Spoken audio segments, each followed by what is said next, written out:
সরকারের উপদেষ্টা থেকে যদি আমার এই চ্যানেলটিকে সাবস্ক্রাইব করেন, তাহলে তো এটা সরকারি দল হবে। তাহলে আওয়ামী লীগের মধ্যে এই সরকারি দলের মধ্যে পার্থক্যটা কোথায়? এখন সরকারে আছে, সরকার উপদেষ্টা হয়ে তারা সরকার, ব্যবসা বাণিজ্য সবকিছু নিয়ন্ত্রণ করছে। আমার এই চ্যানেলটিকে সাবস্ক্রাইব করেন না খবর দেখাবেন, ভাই। এইভাবে প্রচার করবেন, তারা প্রচার করছে।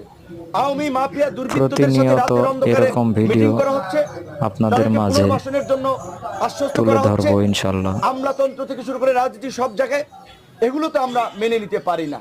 শুধুমাত্র বিএনপি একটা বড় রাজনৈতিক দল, বিএনপির অনেক ঘটনা, দু একটি ঘটনা বাইরে আসায় আমরা শুধু বিএনপিকে সমালোচনা করছি। এই ছাত্র নেতৃবৃন্দ যা করছে, আপনারা গোয়েন্দা সংস্থার প্রতিবেদন থেকে সেটি যদি জানতে পারবেন, সেটি আপনাদের গা শিউরে উঠবে।